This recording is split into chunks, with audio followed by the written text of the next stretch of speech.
warahmatullahi wabarakatuh.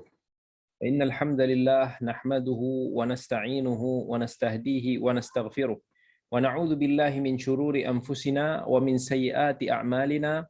Man yahdihillahu fala mudilla lahu wa man yudlil fala hadiya lahu. Asyhadu an la ilaha illallah wahdahu la syarika lahu wa asyhadu anna Muhammadan 'abduhu wa rasuluhu wa safiyyuhu min baini khalqihi wa khaliluh. Rabbi shrah li sadri wa yassir li amri wahlul 'uqdatam min lisani yafqahu qawli, amma ba'd. Alhamdulillah, segala puji bagi Allah. Pada hari ini kita bertemu kembali dalam sambungan kepada siri tadabbur suratul Baqarah, yang kita telah masuk kepada juzuk yang kedua. Masih lagi dalam surah Al-Baqarah, kita lebih kurang hampir kepada separuh daripada surah Al-Baqarah. Sebelum itu saya mengucapkan terima kasih kepada penganjur kita, Local Ihsan, dan juga semua sahabat-sahabat hadirin hadirat yang bersama dengan kita pada malam ini. Baik, pada malam ini insya-Allah kita akan sambung lagi kepada sambung lagi daripada ayat yang ke-146. Lebih kurang pada muka surat 23, muka surat 23 belah kanan, muka surat kedua daripada juzuk yang kedua. Okey. Baik. A'udzu billahi minasyaitonir rajim. Bismillahirrahmanirrahim. Alladzina atainahumul kitaba ya'rifunahu kama ya'rifuna abna'ahum wa inna fariqan minhum la yaktumuna al-haqqa wa hum ya'lamun. Alladzina atainahumul kitab, iaitu orang-orang yang diberikan kepada mereka pengetahuan tentang al-kitab, yakni orang-orang Yahudi. Mereka ini ya'rifunahu, mereka mengenalinya, hu maksudnya nya itu berbalik kepada Nabi kita Muhammad sallallahu alaihi wasallam. Kama ya'rifuna abna'ahum, sebagaimana seorang ayah yang mengenali anak-anaknya. Satu pengetahuan yang sempurna, sebab seorang ayah dia boleh membezakan anak dia ataupun anak orang lain. Dan kita, bila kita tengok muka anak-anak dengan kanak-kanak yang lain, kita akan tahu itulah anak kita. Anak yang kita hidup bersama, kita besarkan bersama, dia ada ciri-ciri kita. Dan mungkin ada tanda-tanda tertentu. Memang definitely lah, orang kata seorang ayah tu dia boleh kenal anak dia lah berbanding dengan kanak-kanak yang ramai. Kita pergi sekolah, kita tengok ramai budak-budak semua, kita tahu oh mana anak kita kan. Kita boleh cam terus mana anak-anak kita. Jadi ini yang Allah Subhanahu Wa Taala nak bagi tahu bahawa orang-orang ahli kitab itu dia orang kenal Nabi sallallahu alaihi wasallam. Sebab ciri-ciri Nabi sallallahu alaihi wasallam, nama Nabi, isyarat-isyarat tentang kedatangan Nabi, semuanya telah diberitakan di dalam kitab Taurat mereka. Even orang Nasrani pun telah diberitakan tentang kedatangan Muhammad sallallahu alaihi wasallam. Walaupun demikian, walaupun mereka tahu selama ini akan munculnya nabi daripada tempat-tempat sekian, tetapi Allah kata wa inna fariqam minhum la yaktumuna al-haqqa wa hum ya'lamun. Ada sebahagian, sekelompok daripada mereka ini, bila Allah kata sekelompok ni maksudnya bukan semua. Jadi kalau kita nak cela orang Yahudi, kita jangan pukalkan seolah kita cela semua orang Yahudi begitu. Tetapi kat sini pun Allah kata wa inna fariqam minhum, sekelompok daripada mereka. Mereka-mereka yang memusuhi Islam, mereka-mereka yang menentang Nabi kita Muhammad sallallahu alaihi wasallam. Bukan semua Yahudi. Sebab tu dalam Quran pun Allah kata lu'inal ladzina kafaru min bani Israil. Kan bila Allah nak laknat, Allah laknat Bani Israel semua ke? Tak. Itu bukan cara Islam untuk nak menghukum semua. Bukan Islam untuk nak mempukalkan satu-satu hukuman. Tapi Allah kata lu'inal ladzina kafaru. Allah melaknat orang-orang yang kafir daripada kalangan Bani Israel yang kufur. Sebahagian Bani Israel yang menentang. Walaupun mungkin kita kata secara simbolik umumnya mereka ini menentang, tapi ada juga sebahagian mereka-mereka yang tidak seperti fahaman-fahaman Zionis yang nak merampas tanah suci umat Islam, Baitul Maqdis, yang nak menindas orang Palestin, saudara-saudara kita di sana. Maka Allah kata wa inna fariqam minhum la yaktumunal haqqa wa hum ya'lamun. Sebahagian daripada mereka ini sanggup menutup kebenaran sedangkan mereka mengetahui. Diorang tutup kebenaran ini disebabkan sifat hasad, sifat ketegak, degil mereka. Mereka tahu menutup kebenaran itu merupakan satu jenayah besar yang Allah pasti akan bertanya, yang pasti Allah akan balas. Jadi Allah khususkan ancaman ini kepada sebahagian mereka. Al-Quran adalah menggunakan bahasa Arab yang teliti. Bukannya kata mengumumkan. Ada juga sebahagian daripada pendeta-pendeta Yahudi yang masuk Islam. Abdullah bin Salam, kan, yang seorang lagi apa nama dia, Zaid, antara mereka-mereka yang asalnya daripada Yahudi kemudian mereka memeluk Islam. Kemudian Allah kata dalam ayat 147, Al-haqqu min rabbik fala takunanna minal mumtarin. Al-haqqu min rabbik, sesungguhnya kebenaran itu daripada Tuhan, daripada Allah, bukan daripada sesiapa selain daripadanya. Fala takunanna minal mumtarin, janganlah jadi daripada kalangan orang-orang yang ragu-ragu.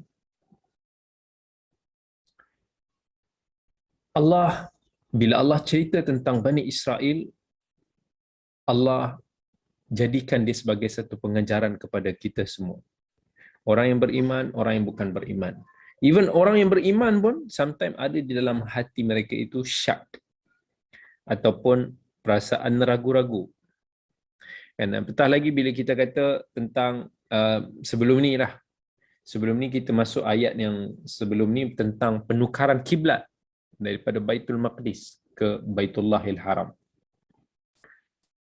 Allah nak kata kat even orang Islam jangan ragu-ragu. Allah nak kata kepada orang Yahudi pun jangan kau ragu-ragu dengan segala perintah yang Allah telah perintahkan.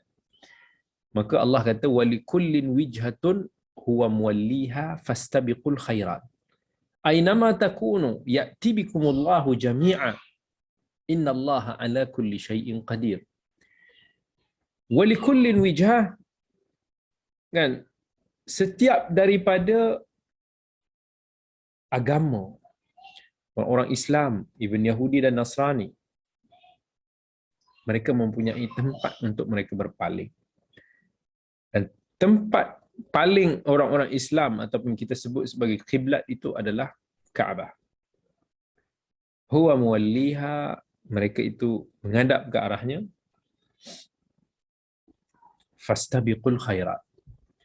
Maka Allah kata kepada orang-orang Islam, ni satu kalimah yang very very important. Fastabiqul khairat.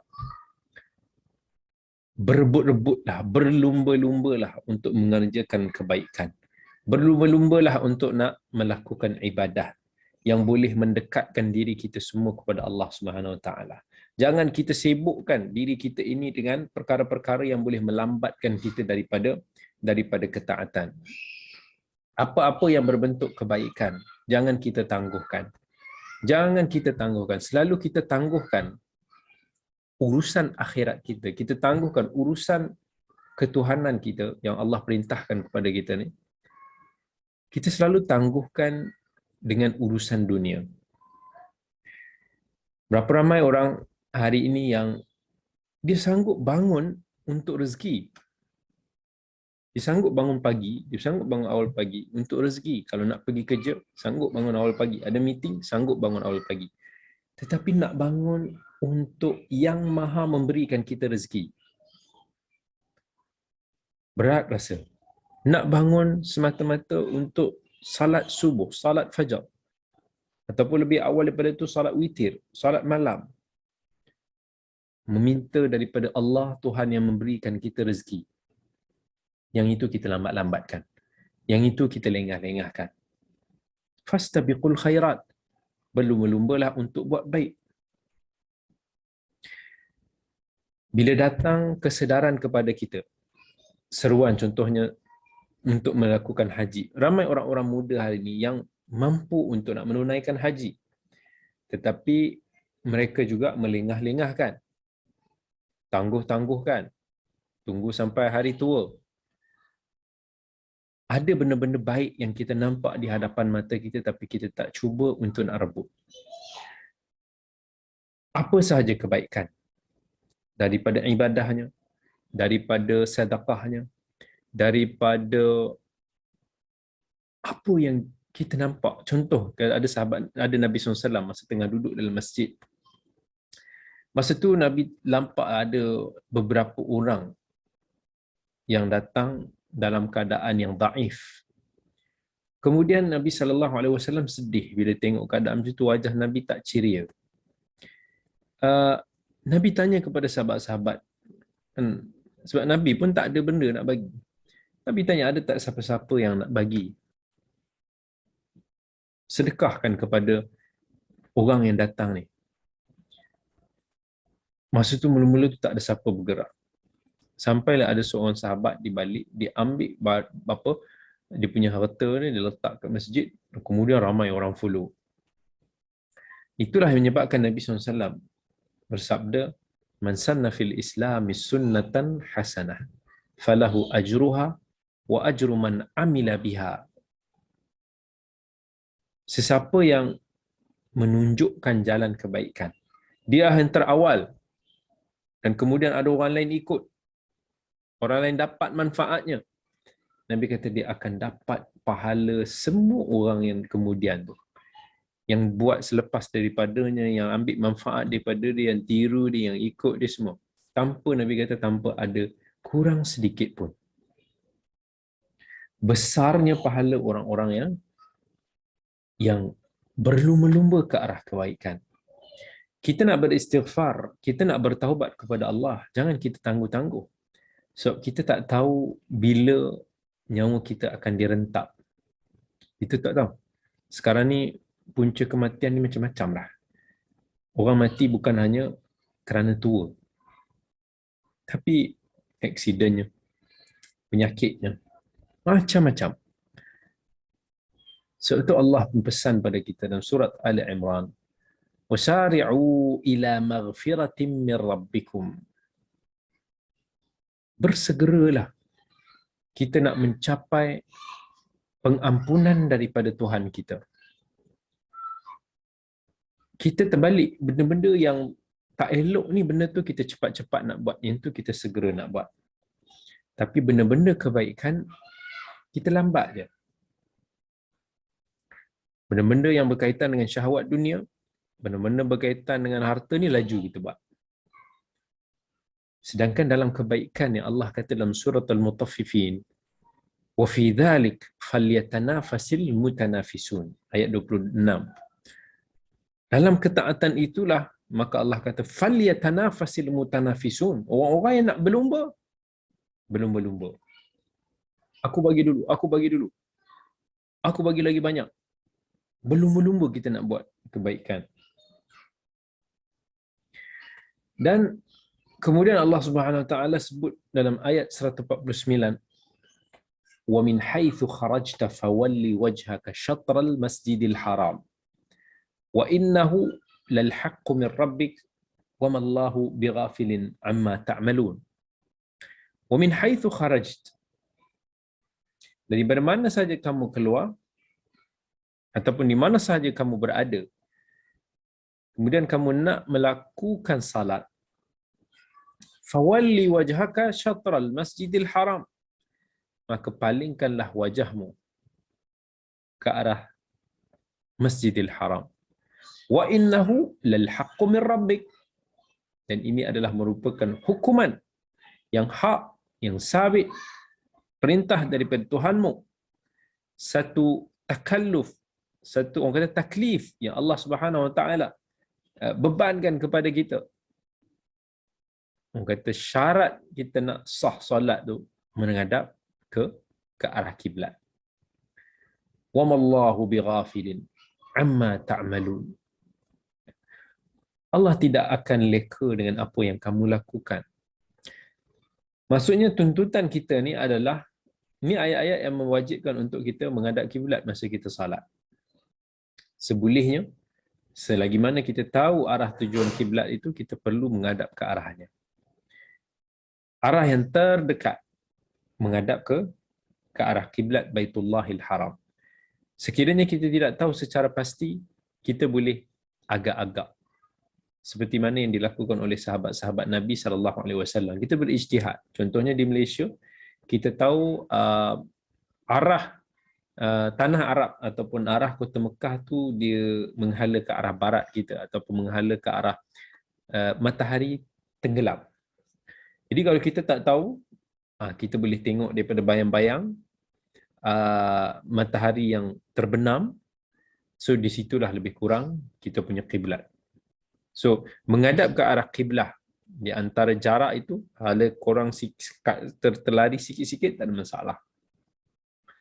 وَمِنْ حَيْثُ خَرَجْتَ فَوَلِّ وَجْهَكَ شَطْرَ الْمَسْجِدِ الْحَرَامِ وَحَيْثُمَا كُنْتُمْ فَوَلُّوا وُجُوهَكُمْ شَطْرَهُ لِئَلَّا يَكُونَ لِلنَّاسِ عَلَيْكُمْ حُجَّةٌ إِلَّا الَّذِينَ ظَلَمُوا مِنْهُمْ فَلَا تَخْشَوْهُمْ وَاخْشَوْنِي وَلِأُتِمَّ نِعْمَتِي عَلَيْكُمْ وَلَعَلَّكُمْ تَهْتَدُونَ. وَمِنْ حَيْثُ خَرَجْتَ فَوَلِّ وَجْهَكَ شَطْرَ الْمَسْجِدِ الْحَرَامِ. Sama juga ayat seperti sebelum ni, mana saja kamu berada, palingkanlah, kalau kamu nak salat, palingkanlah ke arah Masjidil Haram. Wa haitsuma kuntum fawallu wujuhakum syatrah. Kan? Di mana saja kamu berada, maka tetaplah kena menghadaplah ke arah Baitullahil Haram li'alla yakuna linnasi alaikum hujjah. Supaya tak adalah masa ni, zaman sahabat-sahabat ni, tak adalah ahli kitab, orang Yahudi yang mana mereka ini akan membangkang kamu, yang mana mereka akan bantah sebagaimana yang telah diceritakan sebelum ini. Tidak. Jadi kalau kita tengok dalam ayat-ayat ni, Allah Subhanahu Wa Taala menekankan tentang aspek kiblat ni. Yang pertama sekali, fasa Allah nak merealisasikan keinginan Nabi SAW yang nak menghadap ke kiblat. Yang kedua, Allah tukar.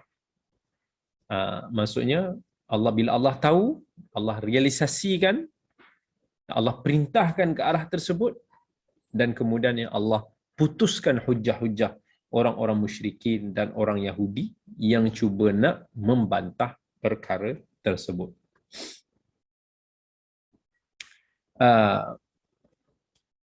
Kemudian kalau kita tengoklah dalam ayat-ayat ni, Allah ikatkan ayat-ayat ni dengan satu topik yang penting lah bila cerita tentang perubahan kiblat. Satu topik yang mengisyaratkan ke arah perseteruan yang besar yang akan berterusan di antara orang-orang Islam dan juga musuh-musuh Islam, sampai membawa ke arah peperangan yang kita lihat pada hari ini. Seolah-olah menunjukkan bahawa bagaimanapun ke arah tuju umat Islam itu, pastinya orang-orang Yahudi yang kufur ini, mereka ini akan mencantas umat Islam.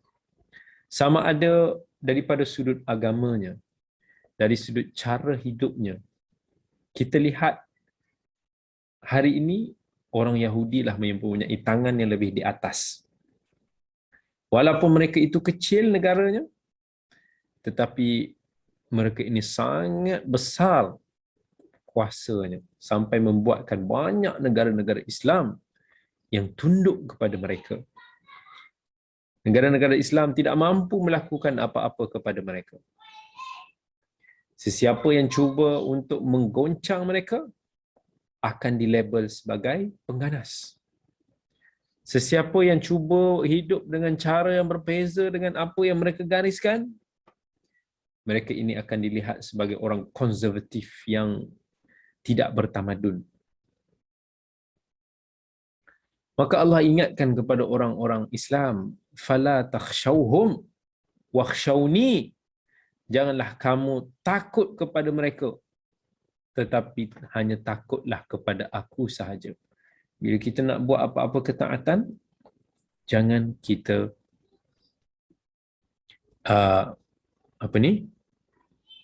kita buat tu hanya kita takut kepada Allah. Jangan kerana manusia. Jangan kita bimbang, kan? Ada orang-orang lain yang mungkin akan menghalang kita daripada apa yang kita lakukan demi Allah Subhanahu Wa Taala. Sebab percayalah, kan, semalam pagi tadi saya ada berbincang dengan seorang sahabat saya. Kami bincang tentang kenapa kenapa kan ramai orang walaupun mereka itu terpelajar yang ada pendidikan agama. Mereka ini faham agama. Tetapi dalam bab contohnya nak melakukan solat subuh ataupun solat-solat fardu berjamaah di masjid ni masih lagi ambil mudah ataupun ambil ringan. Kenapa benda ni berlaku? Bukan kata mereka tak tahu. Mereka semua tahu. Faham bila ada mesej-mesej ataupun apa-apa yang berkaitan dengan tu. Dan sahabat saya ni kata dia hairan lah. Jadi saya beritahu pada dia, nak istiqamah mentaati Allah, nak istiqamah dalam amal saleh, hanya boleh dilakukan oleh mereka yang benar-benar merasakan kemanisan iman itu. Bila kita buat, kita seronok buat. Bila kita tak buat, kita rasa bersalah. Bila kita lengah-lengahkan, kita rasa tak kena. Hanya orang yang memiliki kemanisan iman sahaja yang boleh kuat untuk nak melakukan perintah-perintah Allah sedemikian. Walaupun sesimpel untuk kita hadir solat subuh berjamaah di masjid. Mereka yang boleh ketepikan urusan-urusan dunia untuk Allah. Sebab apa? Sebab dalam sebuah hadis Nabi SAW, Nabi kata, "Thalathun man kunna fihi wajada halawatul iman." Halawatul iman. 3 perkara yang membuatkan kita akan mendapat kemanisan iman. Yang pertama sekali, apa kata Nabi?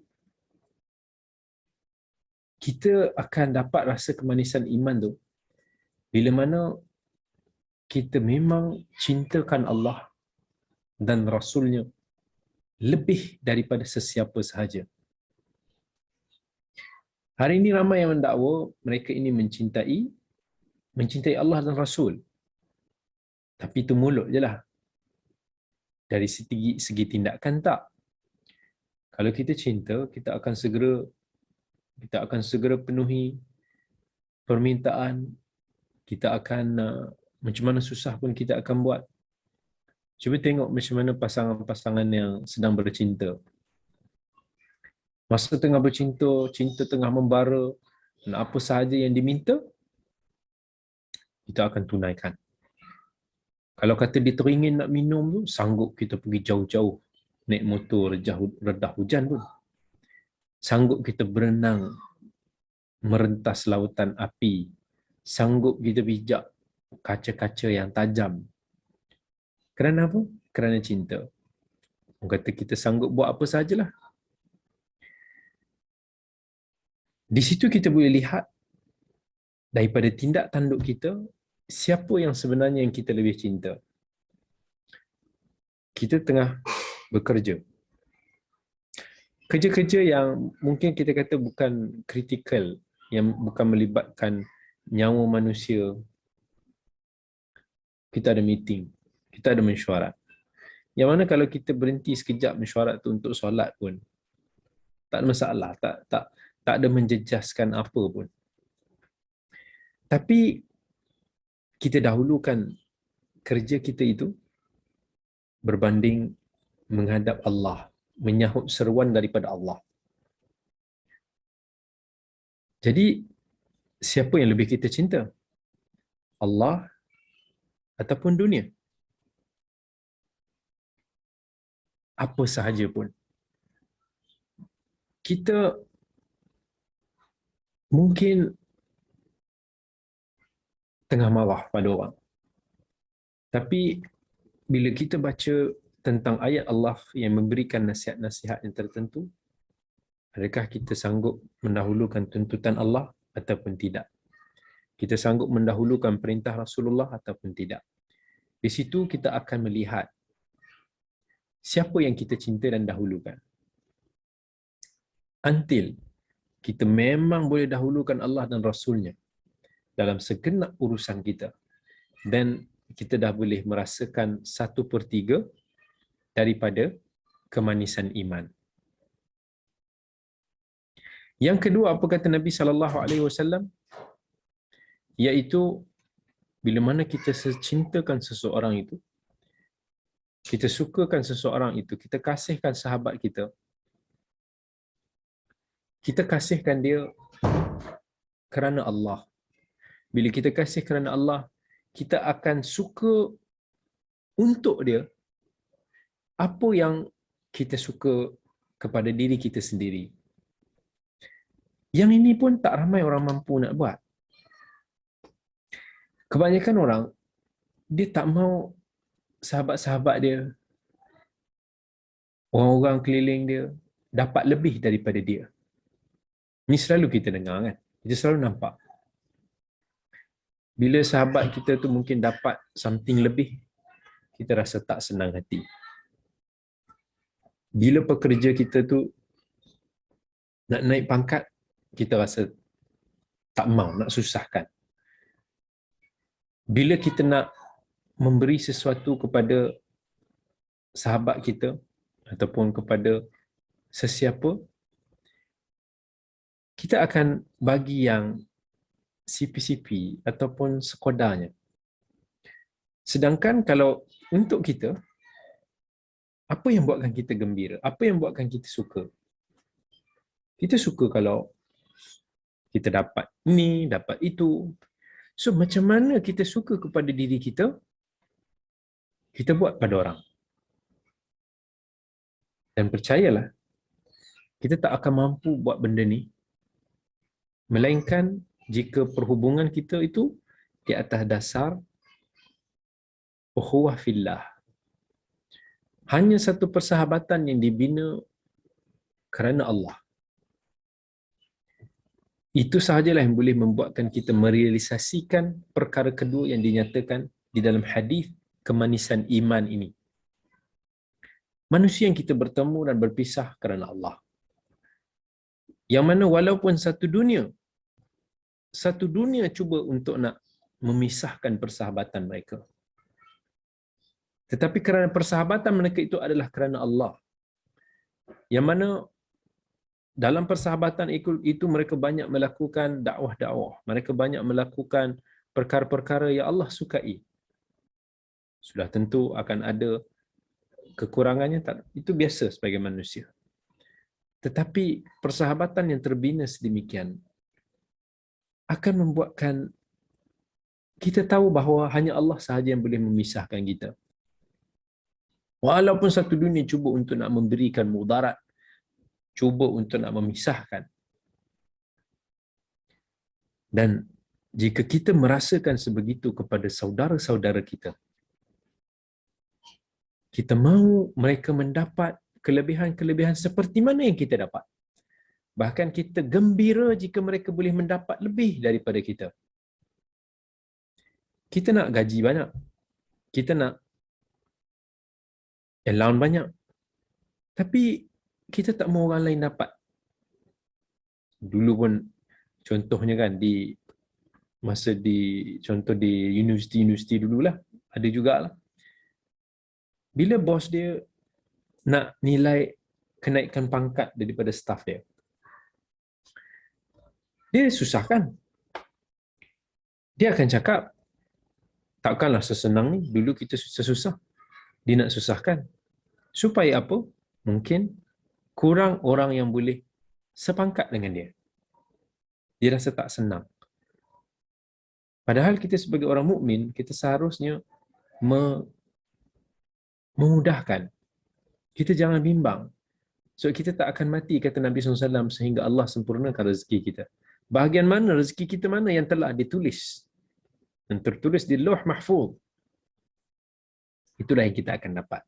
Tak lebih, tak kurang. Orang kata macam mana kamu dengki, kamu apa pun pada orang, that's all your part. So kalau kita beriman kepada Allah tentang itu, kita jangan bimbang. Macam mana manusia cuba untuk nak memotong rezeki kita, Allah akan sempurnakan rezeki kita. Jangan kita risau. Kerana rezeki itu Allah yang bagi.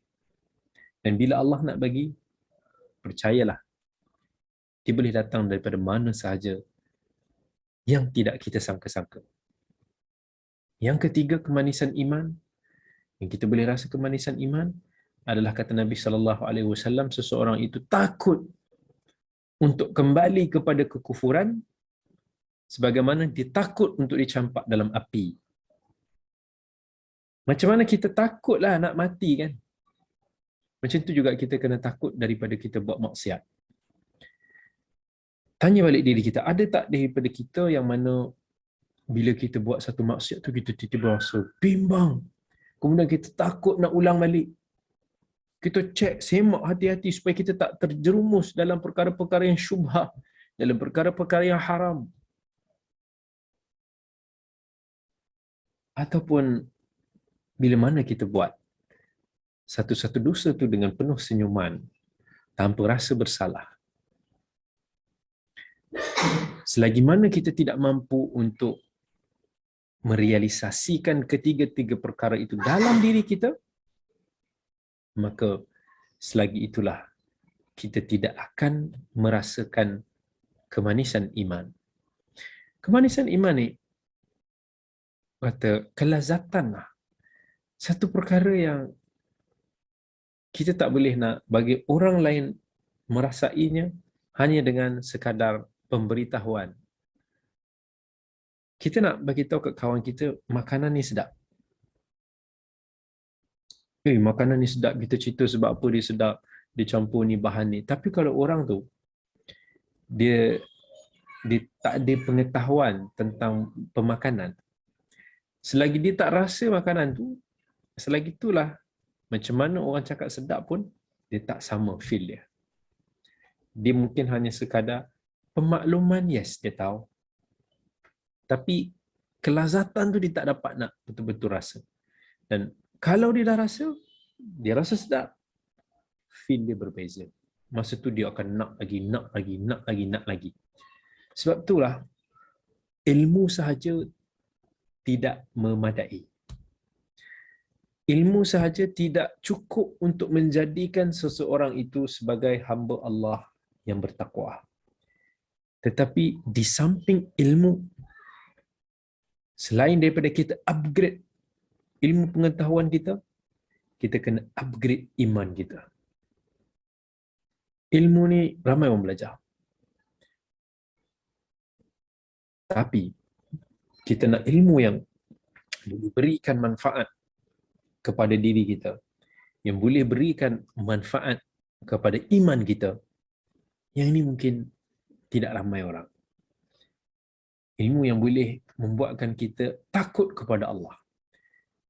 Bila kita nak bicara tentang satu-satu hukuman, dia bukan hanya sekadar fatwa, tetapi dia adalah taqwa. Yang ini yang kita sebagai orang beriman perlu ada dalam diri kita. Dan barulah di situ kita tidak akan ada perasaan ragu-ragu. Kita tidak akan rasa satu perasaan yang akan melengahkan kita daripada kita menunaikan perintah daripada Allah Subhanahu wa ta'ala.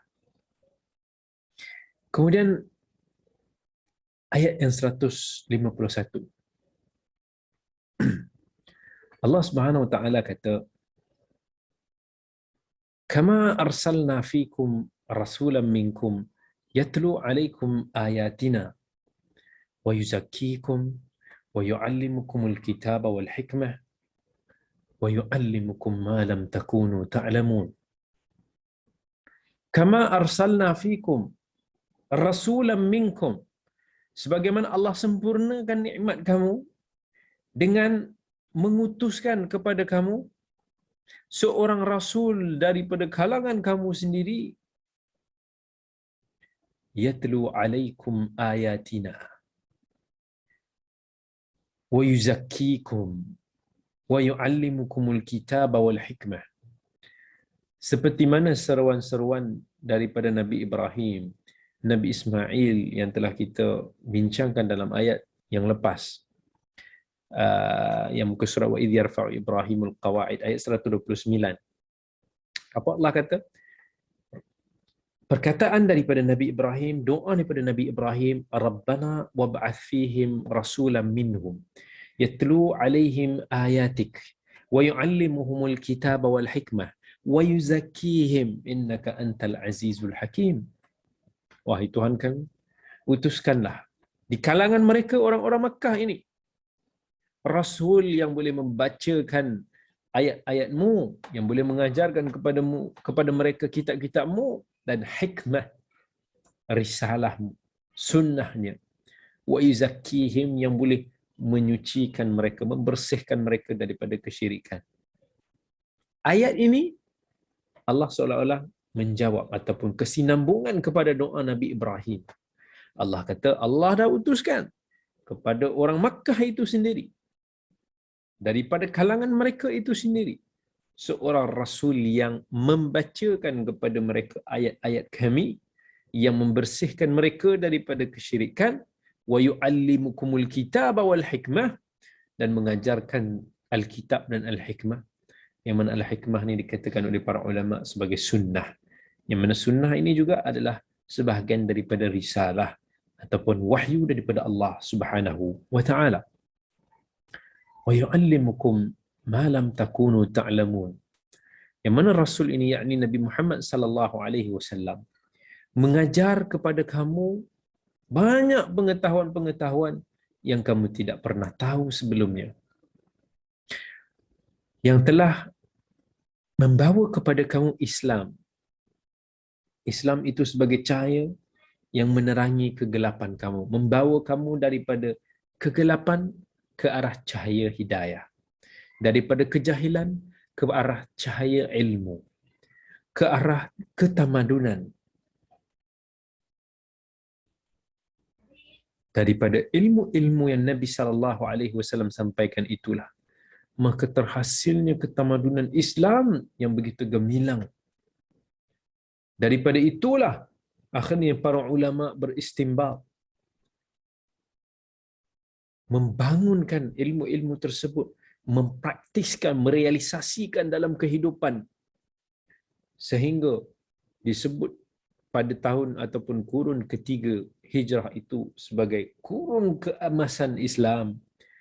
Kurun yang mana Islam itu begitu subur ilmunya, begitu semarak dengan pelbagai aktiviti-aktiviti keilmuan. Dikala ketika itu kekayaan juga melimpah ruah, hasil daripada pembukaan kota-kota Islam. Ketamadunan Islam ketika itu begitu gilang gemilang. Dikala ketamadunan di Eropah ataupun di bahagian dunia yang lain sedang mengalami zaman kegelapan, Allah utuskan Nabi kita Muhammad sallallahu alaihi wasallam yang merupakan nikmat yang paling agung. Lalu baginda membawa sebaik-baik kurniaan dunia dan sebaik-baik kurniaan akhirat. Seperti mana yang Allah juga nyatakan dalam surah Ali Imran ayat 164. Laqad manna Allahu 'alal mu'minin idh ba'atha fihim rasulan min anfusihim yatlu 'alaihim ayatihi wa yuzakkihim wa yu'allimuhumul kitaba wal hikmah wa in kanu min qablu lafi dhalalin mubin. Allah telah menganugerahkan kepada orang-orang beriman ketika mana Allah mengutuskan daripada kalangan mereka itu seorang rasul daripada kalangan mereka sendiri yang membacakan kepada mereka ayat-ayat Tuhanmu dan membersihkan kamu daripada kesyirikan, mengajarkan kepada kamu kitab dan hikmah, sedangkan kamu sebelum itu masih lagi berada di dalam kesesatan yang nyata. Kamu ketika itu masih berada, wahai orang-orang musyrikin Quraisy, kamu sebelum itu masih lagi berada di dalam kejahilan. Tindak tandukmu, ucapanmu, kehidupan kamu menggambarkan kejahilan yang amat nyata, sehingga ketika itu dianggap sebagai era asrul jahiliyah. Namun setiap nikmat itu akan disertai dengan taklif, dengan tugasan, yang mana tugasan tersebut terbina di atas dua asas yang utama. Yang pertama, al-zikr, dan yang kedua adalah asyukur. Yang pertama maksudnya mengingati Allah, yang kedua adalah kesyukuran.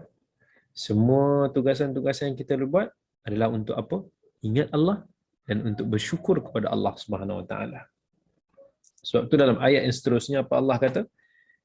Fadhkuruni adhkurkum washkuruli wala takfurun. Fadhkuruni, ingatlah aku, sebutlah nama-nama aku yang mulia yang telah aku ajarkan kepada kamu menerusi kitab Al-Quran dan daripada sunnah Nabi sallallahu alaihi wasallam. Jangan nak ingat aku dengan selain daripada nama aku yang mulia.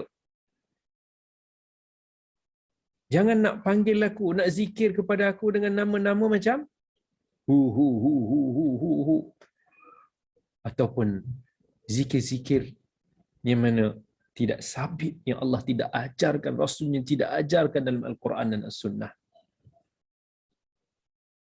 Kenapa kita tak boleh nak sebut nama Allah dengan sempurna? Panggil Allah. Panggil dengan nama Allah Ar-Rahman. Sedangkan dalam suratul A'raf, Allah sendiri yang kata, walillahil asma'ul husna fad'uhu biha. Dan bagi Allah itu adalah nama-nama yang mulia. Panggillah, serulah. Serulah Allah itu dengannya. Dengan nama-nama yang mulia itu. Jangan pula nak panggil Ar-Rahman, man, man, man, man, man. Nak panggil Allah, hu, hu, hu, hu. Ini bukan zikir, bukan bentuk ingatan yang diajarkan oleh Allah dan Rasulnya. Bila kita ingat pada Allah Subhanahu Wa Taala,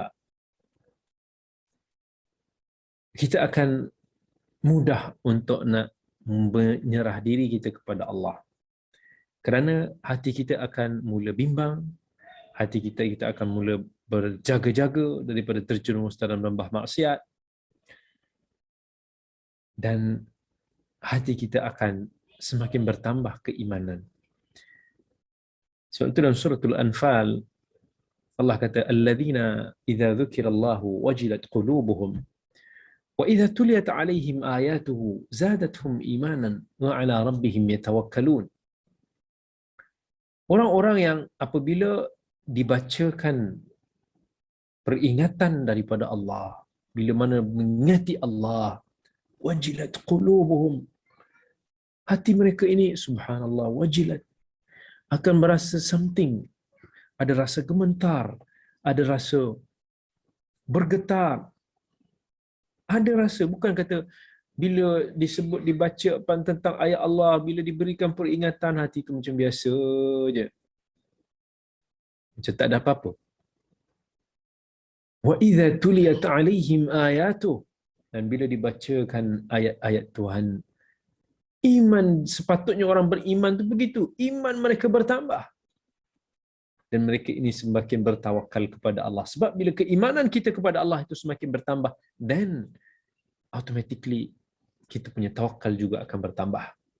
Bila kita yakin Allah itu Maha Ar-Razzaq, Allah itu Maha Pemberi rezeki, Allah itu Ar-Rahman, yang Maha Pemurah, maka hati kita ini akan mudah untuk nak berserah diri kepada Allah. Tinggalkan soal rezeki ini kepadanya. Tugas kita adalah berusaha. Namun siapa yang memberi? Majikan kita? Bukan. Orang-orang yang menjadi asbab bukan Allah Subhanahu Wa Taala. Bila Allah nak memberi, ingat apa tadi saya kata? Allah boleh sampaikan rezeki itu dalam apa jua bentuk yang tidak kita sangka-sangka. Ingat pada Allah dalam segenap urusan kita. Nak ingat kepada Allah ni bukan hanya dalam bentuk zikir. Sebab nak ingat kepada Allah ni lintasan hati juga boleh. Kita nak buat sesuatu maksiat, nak buat satu kesalahan, yang ini Allah larang ni, Allah murka ni, dan kita tinggalkan. That's fikrullah. Tapi kalau kita nak berzikir kepada Allah dengan lisan kita pun boleh. Kita nak berzikir Allah dengan anggota kita juga boleh. Kita salat, zikrullah. Kita puasa, zikrullah. Kita berzikir, zikrullah. Jaga zikir-zikir yang Nabi SAW ajar kepada kita. Buku seperti Hisnul Muslim, satu buku yang sangat baik, mengajar kepada kita zikir-zikir ataupun doa-doa yang Nabi SAW ajar kepada kita.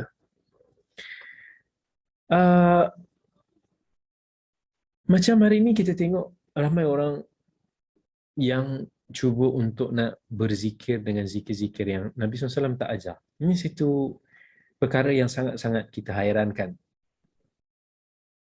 Kenapa kita nak buat sesuatu yang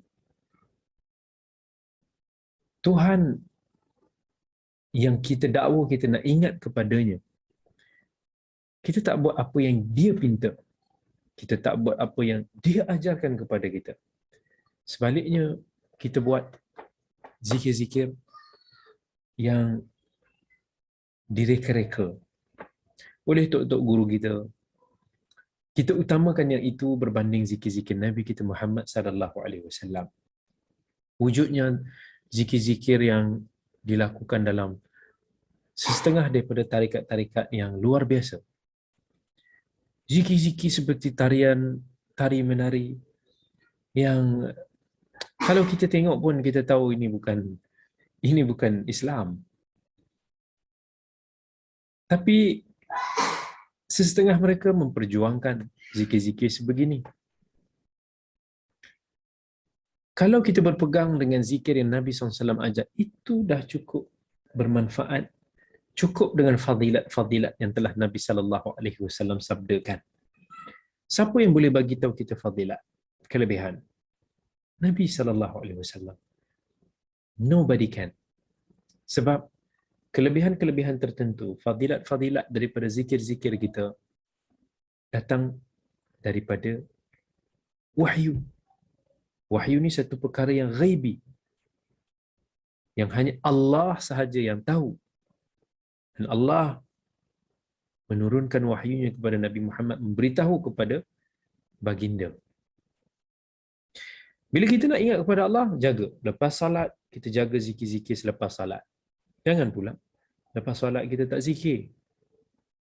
Lepas solat kita zikir. Ambil masa. Tak betul masalah. No hurry. Duduk jap lepas solat. Zikir saat apa yang Nabi SAW ajar. Allah astaghfirullah. Allahumma antas salam wa minkas salam. Tabarak tayadal jalali wal ikram. La ilaha illallah.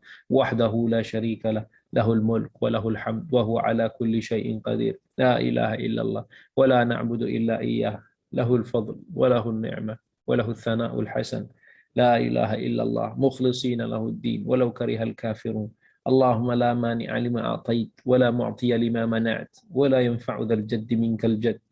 Bacalah zikir-zikir yang Nabi SAW ajar. Tasbih, tahmid, takbir, ayatul kursi, kan? Itu semua yang insya-Allah kalau kita jaga pasti kita selamat. Dan zikir pagi petang, zikir-zikir yang lain Nabi SAW ajar, khalas. Cukuplah, memandailah. Zikir itu antara kita dengan Allah. Kan? Bukannya untuk nak kita gegak gempita. Bukan untuk nak kita mengupacarakan dia. Bukan untuk nak kita jadikan sebagai nyanyian. Bukan untuk nak kita berlebih-lebihan. Itu adalah urusan antara kita dengan Allah. Supaya Melaluinya kita akan menjadi tenang. Melaluinya kita akan semakin hampir dengan Allah Subhanahu wa taala. Sebagaimana yang Allah sebut dalam surah Ar-Ra'd, "Alladzina amanu wa tatma'innu qulubuhum bi dzikrillah." Ala bi dzikrillah tatma'innul qulub. Wahai, iaitu orang-orang yang beriman dan hati mereka ini dipenuhi dengan zikrullah. Sesungguhnya orang-orang yang berzikir kepada Allah itu, hati-hati mereka itu akan menjadi tenang. Dan disebabkan itu Allah taklifkan kita untuk salat 5 waktu. Salat 5 waktu adalah antara zikir yang terbesar. Salat 5 waktu adalah doa yang terbesar kepada Allah Subhanahu Wa Taala. Di dalam salat kita berdoa, di dalam salat kita bertasbih, di dalam salat kita mengagungkan Allah. Allah sebut dalam surah Taha, wa aqimis salata li dzikri. Tunaikanlah salat untuk mengingati aku. Sebab tu kata Nabi sallallahu alaihi wasallam, arihna bis salat ya Bilal. Wahai Bilal, let's chill out dengan salat-salat kita. Kita relax dengan salat-salat kita. Nabi bila salat, Nabi rasa ketenangan. Kita bila salat, kita rasa keresahan. Kita rasa tergesa-gesa. Kita rasa satu beban. Allahul musta'an. Astaghfirullahal azim.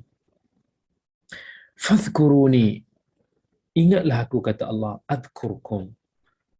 Allah ni akan selalu membalas kita seperti mana apa yang kita lakukan. Sekiranya kita mengingati Allah, Allah akan mengingati kita. Jangan nak ingat Allah masa kita susah sahaja.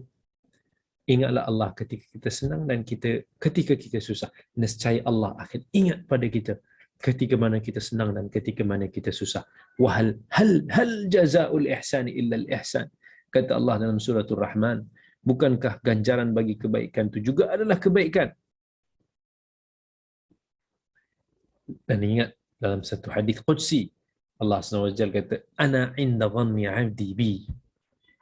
Aku mengikut sangkaan hamba aku kepadaku. Wa ana ma'ahu hina yadhkuruni. Dan aku akan bersama dengannya. Pertolongan aku akan bersama dengannya. Bantuan aku akan berada bersama dengannya. Selagi mana dia mengingati aku. Kalau dia ingat aku bersendirian, aku akan ingat bersendirian. Kalau dia ingat aku secara terang-terangan, aku juga akan ingat kepada dia secara terang-terangan. Washkuruli. Kemudian Allah kata dalam ayat ni, bersyukur kepadaku.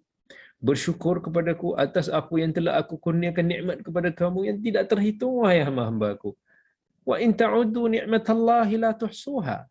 Kalau kamu cuba nak hitung nikmat aku, nescaya kamu tak akan mampu untuk nak menghitung. Tapi bersyukurlah kepada aku dengan beribadah kepadaku. Bersyukurlah kepada aku dengan mengikuti Rasulku. Dengan mematuhi perintah hukum syariatku. Dan syukur itu tidak akan dapat melainkan dengan pengiktirafan tentang kelebihan orang ataupun kelebihan pihak yang memberikan nikmat itu kepada kita.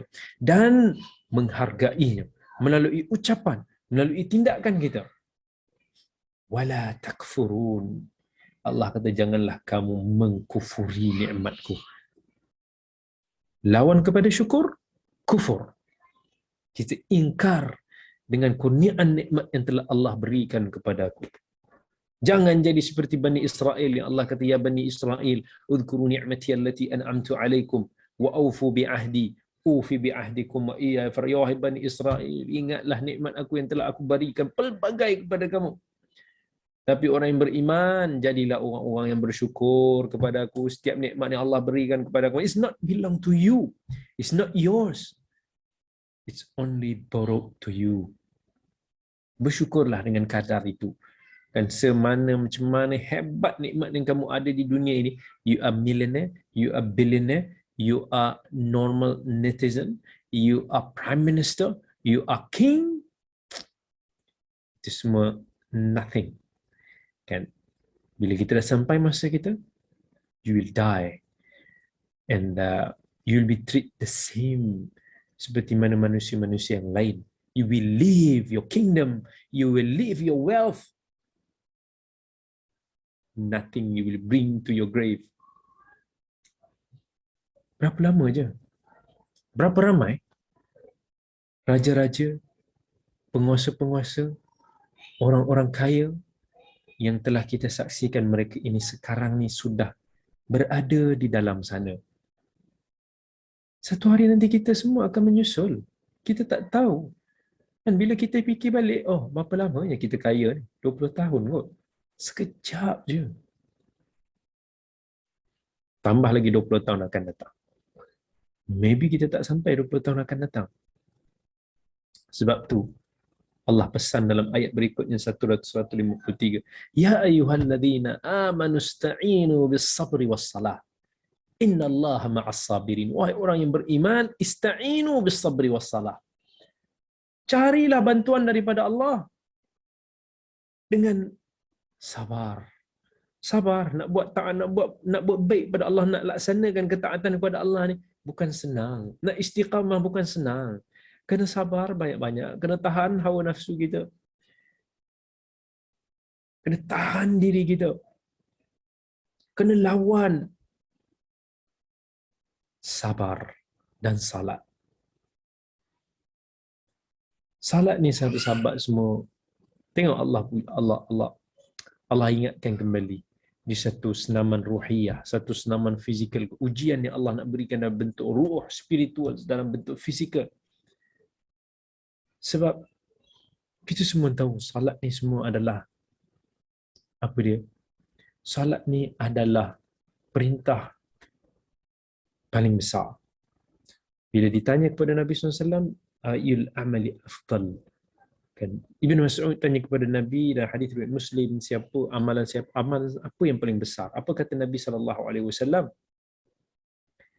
Kata Nabi, salatu ala waqtiha. Salat pada waktunya, dan sebaik-baik waktu itu adalah pada awalnya. Tuan-tuan dan puan, urusan salat ni adalah urusan yang diambil mudah oleh ramai. Apatah lagi setelah kita sekarang ni telah melalui fasa-fasa PKP, kan? Ramai dengan isu jarak safnya, sudah ramai yang tidak peka, sampai kan mengabaikan banyak simbolik-simbolik syariat daripada salat. Dan sampai kita rasa macam tak apalah, senang kita solat kat rumah. Sampai bila kita nak solat tu pun kita rasa dah tak selesa nak dapat saf. Sedangkan tempat-tempat lain bersesak-sesak tak ada masalah. Bila nak solat rasa tak selesa. Saya pergi RNR ke mana, saya solat je rapat. Dah tak ada function, kau pergi makan, lepas tu pun duduk rapat-rapat balik, kau sesak-sesak tu boleh pula. Tiba-tiba solat kita rasa macam bahaya sungguh. Sampai kita rasa macam tak ada Tuhan kot yang nak menjaga solat kita, sedangkan kita nak menghadap Tuhan, kita nak menghadap Allah Rabbul Alamin. Okay? Jaga amalan dengan penuh kesabaran dan juga salat. Baik. Sekarang kita tengok sikit beberapa soalan yang diberikan. Assalamualaikum Ustaz, macam mana nak buat supaya suami dan keluarga yang tak jaga solat? Okey. Yang tak jaga solat, boleh ke sebagai isteri dan anak marah pada suami dan mak ayah kerana tak solat? Dan macam mana nak didik anak untuk solat kalau ayahnya tak solat? Ini satu musibah besar. Satu musibah besar bila mana kita tidak memiliki pasangan yang boleh membantu kita, yang boleh saling membantu kita ke dalam ketaatan. Solat ni urusan besar sangat. Kan? Nabi SAW pun banyak hadis yang menyatakan tentang bahaya orang yang tinggalkan solat ni dengan sengaja. Wa bainal kufri, Nabi SAW kata even antara syirik itu, beza dia batas itu sikit je, as-salah. Faman tarakaha faqad kafar. Siapa yang meninggalkan salat itu maka dia telah kufur. Belum kita cerita tentang pandangan ulama terhadap orang-orang yang sengaja meninggalkan salat. Kufur ataupun tidak, kufur akbar ataupun kufur asghar. Perbincangan yang kalau saya sebut ni semua akan terkejut. Tapi kita tak sebutkan, tapi kita lebih kepada untuk nak memberikan kesedaran. Marah? Of course, kita marah. Nabi SAW kata Aisyah radhiyallahu anha, dia kata, aku melihat Nabi ini tak ada apa yang membuatkan dia lebih marah melainkan apabila satu-satu perintah Allah itu dicabul, satu-satu syariat Allah itu diabaikan, diambil mudah. Yes, Nabi marah, mukanya merah, menggeletar. Tetapi pada masa yang sama, kita juga perlu berhikmah dalam kita berdakwah, dalam kita memapah keluarga kita semua untuk melakukan salah. Yes, ada hadis Nabi SAW kata Allah merahmati suami isteri yang bila dibangun solat, nak bangun solat malam, dia bangunkan pasangan dia, dia renjis air ke muka pasangan dia untuk nak kejutkan sama-sama untuk nak beramal. Kan daripada sudut wa ta'awanu 'alal birri wat taqwa, iaitu kita saling membantu dalam perkara ketakwaan. Jadi dalam kes ini saya tengok sahabat semua yang dirahmati oleh Allah, nasihat dengan cara yang baik. Kita tahu kepada siapa. Kalau kata isteri itu dia ada suami yang tidak melakukan salat, nak kata nak lebih-lebih marah pun tak berhikmah juga itu suami dia. Tapi nasihat yang secara berterusan. Tunjukkan contoh yang baik. Bimbing suami itu at least dengan cara yang baik. Elakkan daripada kasar, elakkan daripada perli, benda-benda yang membuatkan dia akan ego untuk nak menerima. Tapi berkaitan dengan anak, kita tegaslah. Sebab anak itu di bawah kita. Jadi bila individu itu, seseorang itu peranan dia di bawah tanggungjawab kita, yes, kita boleh menggunakan ketegasan. Muru auladakum bis salati wa hum sab'a sinin, kata Nabi SAW. Perintahkanlah anak-anakmu untuk melakukan salat ketika mana mereka umur 7 tahun. 7 tahun lagi kita dah kena didik lah. Kita dah kena dedahkan, kita dah kena bawa mereka ke masjid semua. Kan? Bila umur 10 tahun tu mulalah mereka ini sengaja abaikan. Kita dah boleh tegas sikit. Kata Nabi fadribum. Maka pukullah sikit, cuitlah sikit. Kalau mereka ini umur 10 tahun tu masih lagi nak abaikan salat. So, kita doa pada Allah banyak-banyak. Sebab Allah juga yang mengurniakan pintu hidayah. Banyak even orang yang berilmu pun ambil mudah pasal salat. Kita tengok even orang yang belajar pun ada juga abaikan salat. Ni apatah lagi kalau pasangan kita bukan daripada orang yang belajar tentang agama. Kita nak bimbing dia. InsyaAllah bawa, kalau dapat peluang pergi Mekah. Mungkin di sana boleh timbul kesedaran, insya-Allah. Biar dalam kita punya persekitaran ni kawan-kawan yang saleh, kawan-kawan yang baik. Dan selagi mana kita berada di persekitaran yang kurang baik, selagi itu mungkin hidayah itu susah untuk nak singgah. Wallahu taala alam. Baik. Kita ada lagi satu soalan. Assalamualaikum Ustaz, boleh tak Ustaz ulas sikit tentang tarikat Naqsyabandi yang tengah diperkatakan hari ini? Ni mungkin tadi sebab saya ada sentuh sikit pasal isu-isu zikir ni. Baik. Untuk nak jawab dekat sini, mungkin saya tak berhasratlah untuk nak ulas secara panjang lebar. Tapi sebagai sedikit penjelasan kepada yang bertanya dan juga kepada para pendengar semua, Naqsyabandi ni, sebab saya adalah sikit pengalaman dengan tarikat Naqsyabandi masa saya kecil-kecil dulu kan. Ada family-family yang terlibat dalam tarikat Naqsyabandi. Saya pun pernah join. Ada buku-buku dia lah. Buku-buku dia yang macam-macam lah. Jadi Naqsyabandi ni alhamdulillah Allah telah menyelamatkan saya lah kan. Alhamdulillah Allah telah kembalikan kita untuk nak kita kembali ke arah sunnah, ke arah yang lebih hampir insya-Allah dengan Nabi kita Muhammad sallallahu alaihi wasallam. Baik. Naqsyabandi sebenarnya satu tarikat sufi yang dinisbahkan kepada seorang lelaki. Asas dia pengasas lah yang nama dia Muhammad ataupun Syekh Muhammad Bahauddin. Dia merupakan Syah Naqsyaband.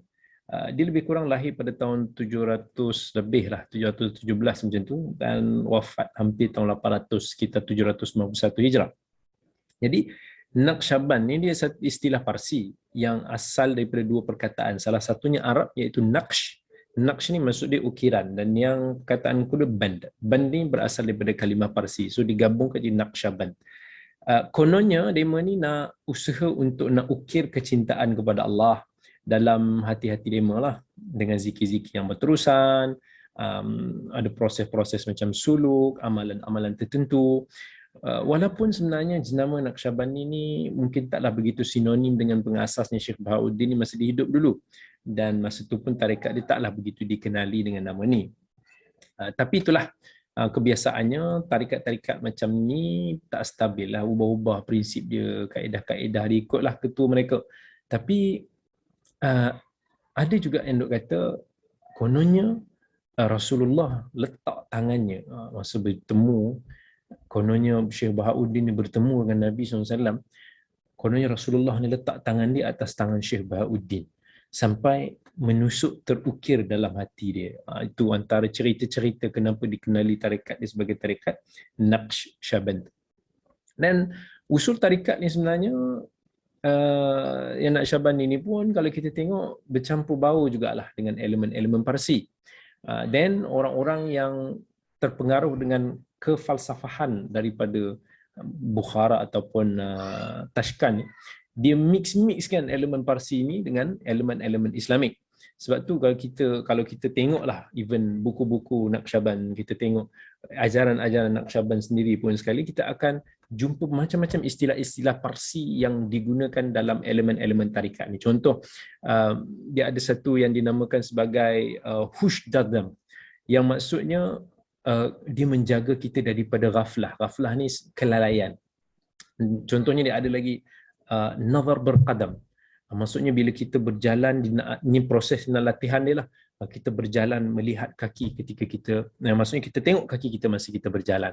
Bashkat, Baskash, yang mana maksud dia macam Tuhanku, engkaulah tujuanku dan keredaanmu lah merupakan keinginanku. Dan lain-lain lah. Dia banyak elemen-elemen Parsi lah, pengaruh daripada situ.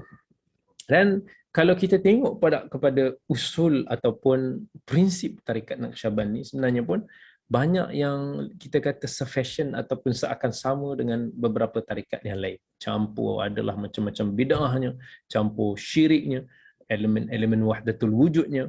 Dan dari sudut syekh pun ada kuasa khas dalam pentadbiran alam, al-kaun dan lain-lain. Yang jelas nampak ada elemen yang over extreme dalam ilmu kesufian, dan banyak yang memang kita boleh katakan terkeluarlah daripada landasan Al-Quran dan As-Sunnah. Walaupun pengikutnya mungkin akan kata dema ni tak keluar daripada fahaman Ahli Sunnah wal Jamaah, tapi apa yang pasti, idea tarikat sebegini tak wujud pada zaman Nabi SAW ataupun para sahabat baginda radhiyallahu anhum ajma'in. Tapi dema pun duk dakwa pengasas sebenarnya adalah Abu Bakar As-Siddiq radhiyallahu an. Itu pun duk guna hadis palsu. Yang hadis palsu contoh ada disebutkan oleh Imam Ibn Jauzi dalam kitab Al-Mawdu'at. Kononnya Allah tak curahkan, kan ni Nabi kata Allah tak curahkan dalam dadaku apa pun melainkan dicurahkan juga dalam dada Abu Bakar. Gunakan hadis tu nak kata sebenarnya idea asal tarikat ni adalah daripada Abu Bakar. Sampai duk buat cita-cita palsu, kononnya ada syekh-syekh mereka yang mimpi Abu Bakar ni guna zikir nafas ala Naqsyabandi sampai ada satu keluar bau khas. Dan sebenarnya macam-macam macam-macam tarikat kalau kita tengok masing-masing duk main nama-nama sahabat. Konon-konon daripada asal daripada sahabat, daripada Ali radhiyallahu an, daripada Salman al-Farisi radhiyallahu an, lain-lain. Dan tapi tak ada satu pun yang boleh menyabitkan pembuktian sanad mereka itu daripada sahabat-sahabat ini, sebagaimana yang kita boleh semak daripada hadis-hadis Nabi SAW. Tapi mereka ni sebenarnya akan gunakan kononnya dia akan menerusi ilmu-ilmu yang bit batin, contohnya kashf, pasal ilham, lain-lain kan. Macam mana Nabi kononnya kata Nabi dapat ilmu daripada wahyu, macam tu juga tok-tok syekh mereka ni dapat ilmu daripada ilham langsung daripada Allah. So dia adalah dia punya proses-proses dia kan.